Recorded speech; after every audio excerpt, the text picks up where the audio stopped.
en deuxième année en design d'interaction.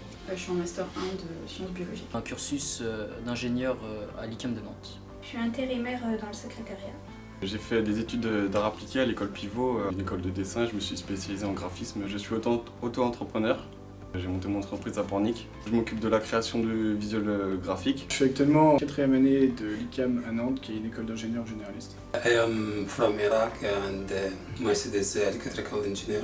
Now I am learning French language and studying in the central. En management et en entrepreneuriat, je connais vraiment rien. C'était l'occasion de faire un projet étudiant qui changeait de ce que j'avais l'habitude de faire. J'ai choisi de participer au programme parce qu'on a souvent tendance dans notre cursus à être qu'avec des personnes du même profil.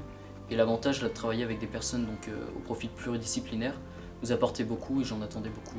Découvrir l'entrepreneuriat et savoir si mon projet était viable. Une expérience et puis aussi pouvoir confronter des idées à la réalité.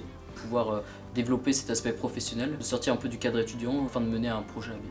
Le management d'une équipe, l'organisation générale d'un projet. Une nouvelle expérience pour moi, vu que je viens de me lancer en entreprise.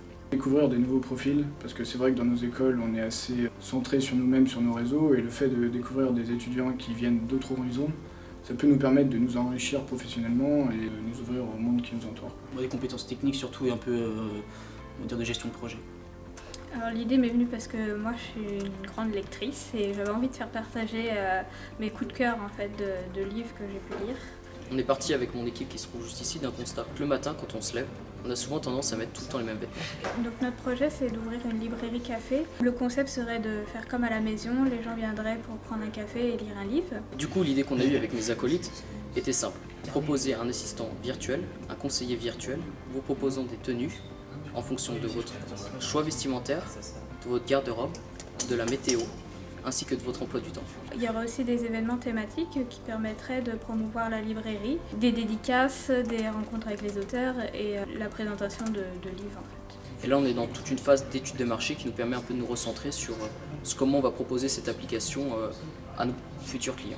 Donc on a établi notre business model, on a aussi étudié notre concurrence et notre clientèle et donc là maintenant on est sur la partie enquête de terrain avec la diffusion d'un questionnaire. Ce qu'on a déjà accompli en fait c'est toute une démarche professionnalisante qui nous a été permise grâce aux entrepreneurs, c'est-à-dire qu'on a pu proposer et réfléchir en interne sur toute une idée, sur la globalité de notre projet.